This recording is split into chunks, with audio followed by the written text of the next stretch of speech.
আদালতের নির্দেশ অমান্য করে সাভার আশুলিয়ায় দারুল এহসান ট্রাস্টের সম্পত্তি দখলের চেষ্টা করে ফয়জুল কবির ও ওসমান গনি গ্রুপ।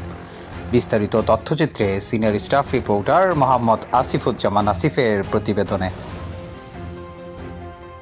আদালতের নির্দেশ অমান্য করে সাভার আশুলিয়ায় দারুল এহসান ট্রাস্টের সম্পত্তি দখল করার চেষ্টার অভিযোগ উঠেছে ফয়জুল কবির ও তার সহযোগী ওসমান গনি নামের দুই ব্যক্তির বিরুদ্ধে।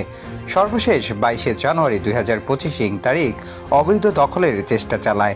এই ঘটনায় মাদ্রাসা কর্তৃপক্ষ ও শিক্ষার্থীদের মাঝে চরম আতঙ্ক বিরাজ করছে। খবর পেয়ে আইনশৃঙ্খলা বাহিনীর সদস্যরা ঘটনাস্থল পরিদর্শন করেছে। সাভার আশুলিয়ায় শ্রীপুর এলাকায় তাহফিজুল কোরআন কারীম ফাজিল মাদ্রাসার এই ঘটনা ঘটেছে বলে দাবি করা হচ্ছে।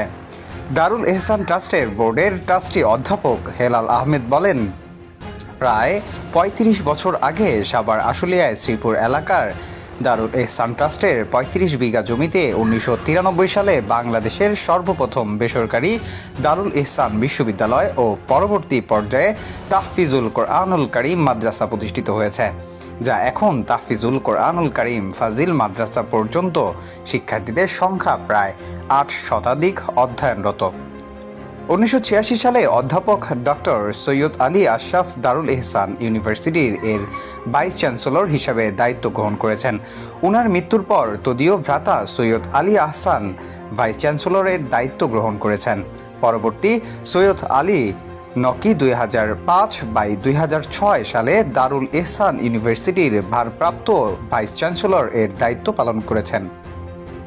উক্ত সময়ে তার পক্ষের লোক ফয়জুল কবির ও ওসমান গনি অবৈধভাবে মূল ট্রাস্টের ১৯৮৬ সালে অগোচরে একই নামে নতুন একটি ট্রাস্ট গঠন করেছেন। পরে জানতে পেরে দারুল এহসান ট্রাস্ট ১৯৮৬ সালে আদালতে অবৈধ ট্রাস্টের বিরুদ্ধে মামলা করে উক্ত মামলা থেকে ২০২৩ মামলার মাননীয় চেম্বার জজ ফয়জুল কবির গং এর অবৈধ ট্রাস্টের বিরুদ্ধে মামলা করে উক্ত মামলা থেকে উদ্ভূত সিভিল আপিল ২০২৩ মামলার মাননীয় চেম্বার জজ ফয়জুল কবির গং এর অবৈধ ট্রাস্টের বিরুদ্ধে স্থগিতাদেশ স্টে অর্ডার প্রদান করেছেন।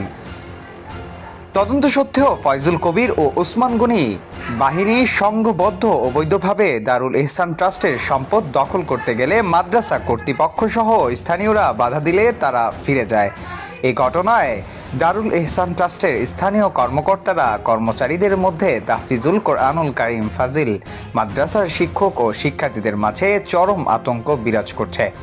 অবৈধ দখলদারদের বিরুদ্ধে গত 22 জানুয়ারি 2025 তারিখে দারুল এহসান ট্রাস্টের সহকারী